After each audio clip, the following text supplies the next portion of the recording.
So, the Final Fantasy VII Rebirth controversy, PlayStation 5 Pro documents are leaking everywhere with more backing, and the new Ratchet and Clank update news. Those are the stories we're going to cover today, and if you could hit that like button on the video, thank you to those that do it, and as always, it's very much appreciated. First, yes or no, did you buy Final Fantasy VII Rebirth or not? We're going to be talking about that in a second. This relates directly to the topic we're going to discuss, so comment below yes or no if you bought Final Fantasy VII Rebirth or not. Let me know down in the comments below. Now, diving into the first story of the video, the Final Fantasy VII Rebirth controversy, blaming PlayStation 5 exclusivity for weak sales. Reading from Push Square, Square Enix is famously hard to please, and eagle-eyed fans interested in industry analytics will have noted that despite launching over a month ago on February 29th exclusively on PlayStation 5, hard sales figures for Final Fantasy VII Rebirth are yet to be released, considering it took just 3 days for the firm to trumpet remake success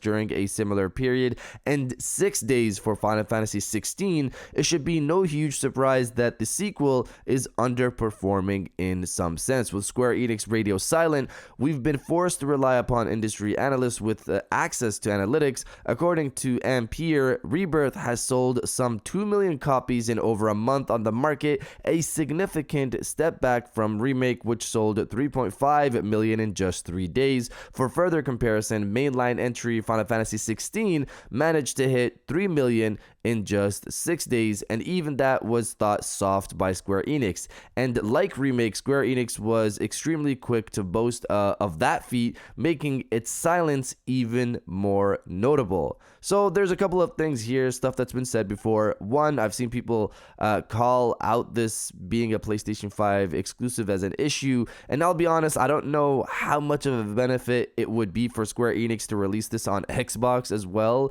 if it's not on something like Game Pass. As for PC, it's going to come to PC anyways, and some of those people who bought it on PlayStation 5 will probably double dip also on PC as well, furthering sales over there. Number two, Final Fantasy VII Remake, as we know, released at the beginning of the world lockdown, so everyone was at home playing, and beyond that, it was a game that was on the PlayStation 4, which had over 100 million players, and Final Fantasy VII Remake was hyped for so many years before that game released. Like, you gotta understand how long that game was hyped for, so people have been waiting to finally play the remake.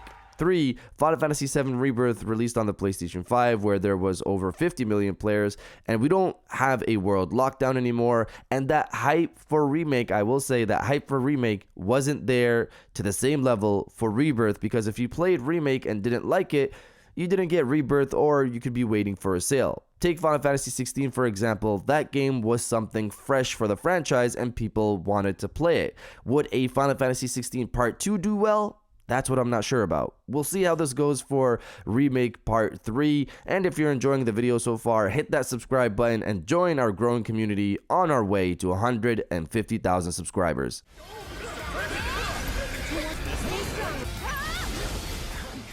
Now, diving into the second story of the video, the PlayStation 5 Pro docs are leaking everywhere, and now we have more backing. So if you needed more proof of the PlayStation 5 Pro, we have more to go on today. In today's video, not too long ago, we had Moore's Law is Dead released leaked document images that revealed a bunch of specs in regards to the PlayStation 5 Pro.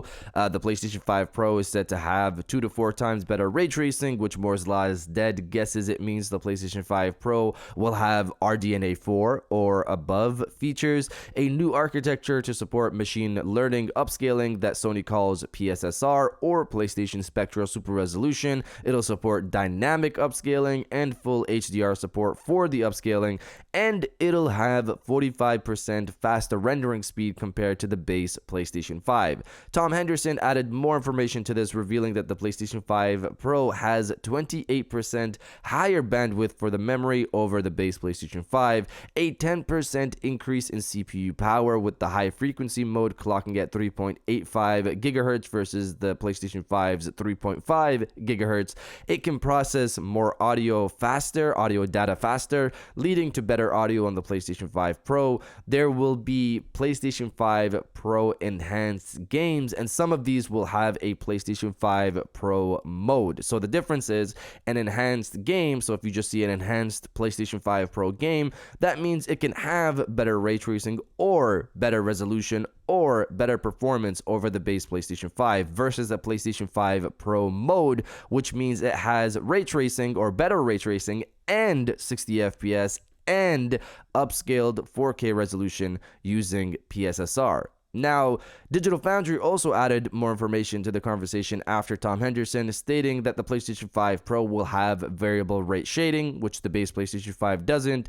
Older games can be patched using PSSR to boost resolution, and the PlayStation 5 Pro has 1.2 more gigabytes of accessible memory for developers over the base PlayStation 5. And now today we have Tom Warren of The Verge back this information up over the weekend, stating this on X. I've seen the many PlayStation 5 Pro dev docs, and Sony has made some interesting choices for its next console. The PlayStation 5 Pro CPU will target 3.85 GHz, 10% more than the PlayStation 5, in a new high CPU frequency mode. In standard mode, it's 3.5 GHz. Devs will be able to pick the mode and also get access to 1.2 gigabytes more system memory, as Sony has freed up 13.7 gigabytes on the PlayStation 5 Pro for dev use versus the PlayStation 5 at 12.5 gigabytes. This isn't new information, but I can verify it's accurate. So this to me is exciting to see because it's more backing of the existence of this console, which obviously we're all excited for,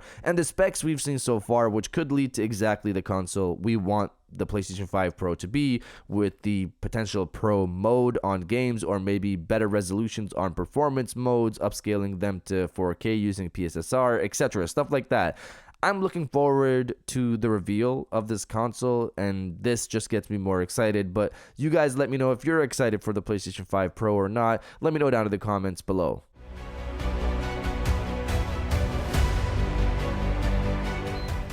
And now diving into the final story of the video, the new Ratchet and Clank update news. So this is a quick story. Insomniac Games has revealed a new update for Ratchet and Clank 2016 to celebrate 8 years of the game being out on the market. 8 years! The update brings a new weapon, the Bouncer, to the game. If you want to give it a try, just add the add-on to your library and you should be good to go. I'll give it a try maybe at some point later if I remember, honestly. I just have way too much to play right now. I'm almost done Rebirth, so Rise of the Ronin is next, then it's Stellar Blade, and I also I'm going to be leaving the city at the end of April, end of this month, so there's a lot going on. But you guys let me know if you played Ratchet and Clank 2016 or not. Let me know down in the comments below, and if you guys did enjoy this video, please hit that like button, as it always helps, and subscribe if you're new. I got new videos every Monday, Wednesday, and Friday, and now I'll check you guys out on the next one.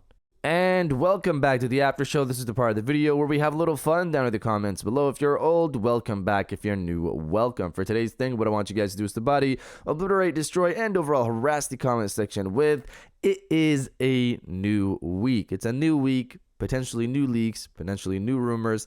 It's always exciting to see what the week brings. If you're excited for the week ahead, destroy the comment section with "It is a new week," and I'll definitely heart those comments like I always do because I appreciate everybody who stays to the end of my videos. And now I'll check you guys out on the next one.